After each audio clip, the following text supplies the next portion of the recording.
Subscribe చేసుకోండి. ఈ నెల జనవరి 3వ తేదీన శనివారం నాడు అత్యంత శక్తివంతమైన రోజనే చెప్పవచ్చు.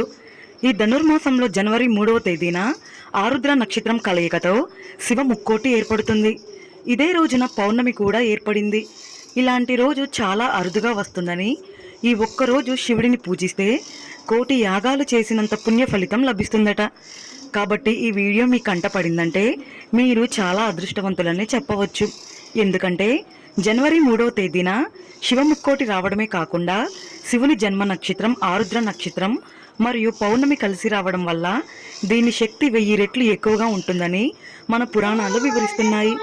శక్తివంతమైన శివ ముక్కోటి, శివ పూజా విధానం, పుష్య పౌర్ణమి పరిహారాల గురించి ఈ వీడియోలో తెలుసుకుందాం. ముందుగా ఈ వీడియోకి ఒక లైక్ కొట్టి ఓం నమః శివాయ అని కామెంట్ చేయండి. జనవరి 3వ తేదీన శనివారం నాడు శక్తివంతమైన శివ ముక్కోటి ఏర్పడుతుంది. అసలు శివ ముక్కోటి అంటే ఏమిటి? సాధారణంగా వైకుంఠ ఏకాదశిని ముక్కోటి ఏకాదశి అని విష్ణుమూర్తికి ప్రీతికరమైన రోజుగా జరుపుకుంటాము. అదేవిధంగా శివునికి అత్యంత ప్రీతికరమైన ధనుర్మాస ఆరుద్ర నక్షత్రం రోజున శివ ముక్కోటి ఏర్పడుతుంది. మన పురాణాల ప్రకారం ఈ రోజునే పరమశివుడు ఆనంద తాండవం చేస్తూ నటరాజుగా దర్శనం ఇస్తాడట. కాబట్టి ఈ శివ ముక్కోటి పర్వదినాన ముక్కోటి దేవతలందరూ కైలాసానికి చేరుకొని ఆనంద తాండవం చేస్తున్న శివయ్యను దర్శించుకుంటారట. కాబట్టి ఈ శివ ముక్కోటి సందర్భంగా ప్రతి ఒక్కరూ శివుడిని పూజించి మీ దగ్గరలో ఉన్న శివాలయానికి వెళ్ళి శివునికి అభిషేకం చేయండి. ఈ శనివారం ఉదయం బ్రహ్మముహూర్తంలోనే నిద్రలేచి చన్నీటితో తలస్నానం చేస్తే 7 జన్మల పాపాలన్నీ తొలగిపోతాయట. అయితే అనారోగ్య సమస్యలతో బాధపడేవారు నీటిలో నువ్వులు వేసుకొని స్నానం చేస్తే ఆరోగ్య ప్రాప్తి సిద్ధిస్తుంది. అలాగే ఈ రోజున తప్పనిసరిగా మీ ఇల్లంతా గంగా జలం చల్లుకోండి లేదా పసుపు నీళ్లు చల్లుకోండి. ఇక మీ ఇంటికి ఉన్న అష్టదరిద్రాలన్నీ తొలగిపోయి మీ ఇంటికి అష్టైశ్వర్యాలు సిద్ధిస్తాయి.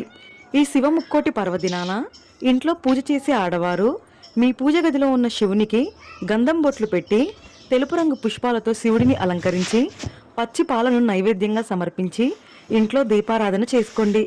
అలాగే ఈ రోజున ప్రతి ఒక్కరూ ఏది చేసినా చేయకపోయినా మీ దగ్గరలో ఉన్న శివాలయానికి వెళ్ళండి.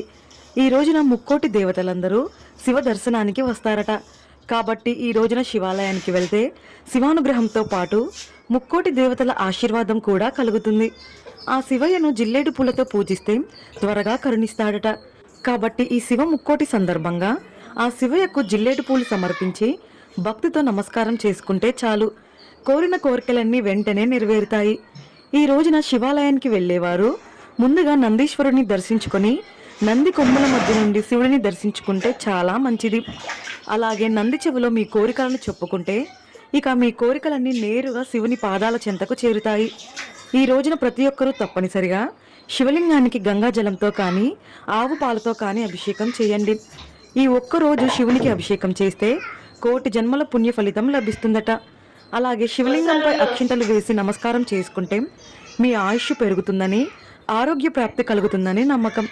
ఇక ఆర్థిక సమస్యలు, అప్పుల సమస్యలతో బాధపడేవారు చెరుకు రసంతో శివలింగానికి అభిషేకం చేసి నమస్కారం చేసుకోండి.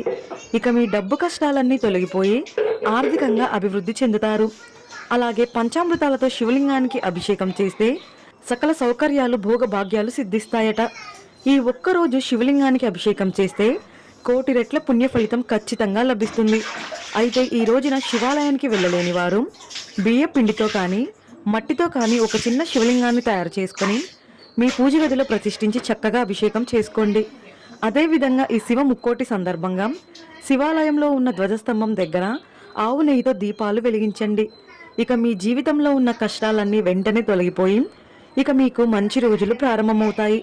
అలాగే ఈ రోజున ప్రతి ఒక్కరూ విభూది బొట్టు పెట్టుకోవాలి.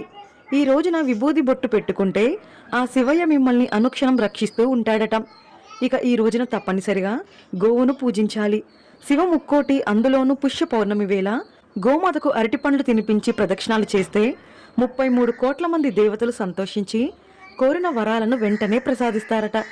అలాగే ఈ రోజున తప్పనిసరిగా మీ ఇంటి గుమ్మం బయట గంధంతో స్వస్తిక్ గుర్తు వేసుకోండి. ఇంటి ముందు వేసే స్వస్తిక్ గుర్తు మీ తలరాతనే మార్చేస్తుంది. ముఖ్యంగా ఈ పౌర్ణమి తిథి నాడు సాయంత్రం 6 దాటిన తర్వాత మీ ఇంటి గుమ్మం బయట 2 దీపాలు వెలిగించండి. ఇక మీ ఇంట్లో లక్ష్మీదేవి తాండవిస్తుంది. అలాగే ఈ శివ ముక్కోటి పర్వదినాన ప్రతి ఒక్కరూ ఓం నమః శివాయ అనే మంత్రాన్ని 108 సార్లు జపించండి. జన్మ జన్మల పాపాలన్నీ తొలగిపోయి శివానుగ్రహం సులభంగా కలుగుతుంది. అలాగే ఈ రోజున తప్పనిసరిగా రావి చెట్టుకు కానీ జమ్మి చెట్టుకు కానీ 11 ప్రదక్షిణాలు చేయండి. ఇక మీ జాతకంలో ఉండే దోషాలన్నీ తొలగిపోయి విపరీతమైన అదృష్టం కలిసొస్తుంది. ఈ ధనుర్మాసంలో వచ్చే పుష్య పౌర్ణమి నాడు సాయంత్రం సమయంలో తులసిని పూజిస్తే అపారమైన సంపదలు కలిసొస్తాయి. తులసి కోటలో నెయ్యి దీపం వెలిగించి తులసి కోటకు ప్రదక్షిణాలు చేస్తే విపరీతమైన లక్ష్మి కటాక్షం కలుగుతుంది. మీ మనసులో ఏదైనా కోరిక ఉంటే ఆ కోరిక వెంటనే నెరవేరాలంటే ఈ పౌర్ణమి రోజున రాత్రి సమయంలో పచ్చి పాలతో చంద్రుడికి అర్ఘ్యం సమర్పించి నమస్కారం చేసుకుంటే నెల తిరగకుండానే మీ మనసులోని కోరికలన్నీ నెరవేరుతాయి. లక్ష్మీదేవికి ప్రీతికరమైన ఈ పుష్య పౌర్ణమి నాడు లక్ష్మీదేవి ముందు ఉప్పు దీపం వెలిగిస్తే మీ జీవితంలో ఏమీ లేని స్థాయి నుండి గొప్ప స్థాయికి ఎదుగుతారు. ఇక మీ కుటుంబం మొత్తానికి ఆయుర ఆరోగ్యాలు అష్టైశ్వర్యాలు కలిసొస్తాయి. అలాగే వివాహమైన ఆడవారు ఈ రోజున ముత్తైదులకు తాంబూలం అందిస్తే దీర్ఘ సుమంగళి యోగం సిద్ధిస్తుంది. విపరీతమైన నరదిష్టి సమస్యలతో బాధపడేవారు ఈ పౌర్ణమి వేళ సాయంత్రం సమయంలో రాళ్ళ ఉప్పుతో దిష్టి తీసుకోండి. భయంకరమైన నరదిష్టి బాధలన్నీ తొలగిపోతాయి. ఇక ఈ రోజున ఉపవాసం ఉంటే చాలా మంచిది. ఈ రోజున చేసే ఉపవాసాలకు అనంతకోటి పుణ్య ఫలితం లభిస్తుంది. అలాగే ఈ రోజున ఎవరికైనా నల్ల నువ్వులను దానం చేయండి. ఈ రోజున నల్ల నువ్వులు దానం చేస్తే ఆ శివయ్య ఆశీర్వాదంతో వాహన ప్రమాదాల నుండి తప్పించుకోవచ్చు. శివునికి అత్యంత ప్రీతికరమైన వాటిలో బిల్వ పత్రాలు ఒకటి. ఈ శివ ముక్కోటి సందర్భంగా 108 బిల్వ దళాలతో శివలింగాన్ని పూజిస్తే తరతరాల తరగని ఐశ్వర్యం సిద్ధిస్తుందని నమ్మకం. ఇక మీ ఇంట్లో దక్షిణావృత శంఖం ఉంటే మీ ఇంట్లో శంఖనాదం చేయండి. ఈ రోజున ఇంట్లో శంఖం ఊదితే మీ ఇంట్లో ఉన్న దుష్ట శక్తులన్నీ బయటకు వెళ్ళిపోయి మీ ఇంట్లోకి దైవ శక్తులు ఆకర్షిస్తాయి.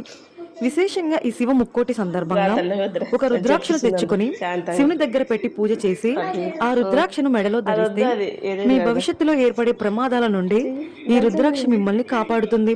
ఇక పుష్య పౌర్ణమి సందర్భంగా సత్యనారాయణ వ్రతాన్ని ఆచరిస్తే విపరీతమైన ధనయోగం కలుగుతుందని వేద పండితులు సూచిస్తున్నారు. అయితే ఈ వ్రతాన్ని చేయలేని వారు సత్యనారాయణ వ్రత కథలు చదవండి, చాలా మంచి జరుగుతుంది. ఇంతటి పవిత్రమైన శివ ముక్కోటి మరియు పౌర్ణమి తిథి నాడు పొరపాటున కూడా కొన్ని తప్పులు చేయకూడదు. ఆ పొరపాటు ఏమిటంటే ఈ రోజున పొరపాటున కూడా మాంసాహారం తినకూడదు. అలాగే జుట్టు కత్తిరించడం, గోళ్లు కత్తిరించడం చేయకూడదు. అదే విధంగా పగటి పూట నిద్రపోకూడదు. ఇక భార్యాభర్తల మధ్య గొడవలు ఉన్నవారు ఈ రోజున తప్పనిసరిగా శివపార్వతులను పూజించండి. ఇక భయంకరమైన శని దోషాలతో ఇబ్బంది పడేవారు ఈ రోజున హనుమాన్ చాలీసాను జపించండి. ఈ ఆరుద్ర నక్షత్రం నాడు శివునికి రుద్రాభిషేకం చేయిస్తే వంశపార్య దోషాలన్నీ గ్రహ దోషాలన్నీ తొలగిపోయి మీ కుటుంబం మొత్తానికి ఎన్నో శుభ ఫలితాలు కలుగుతాయి. దీర్ఘకాలిక అనారోగ్య సమస్యలు, అకాల మృత్యు దోషాలతో బాధపడేవారు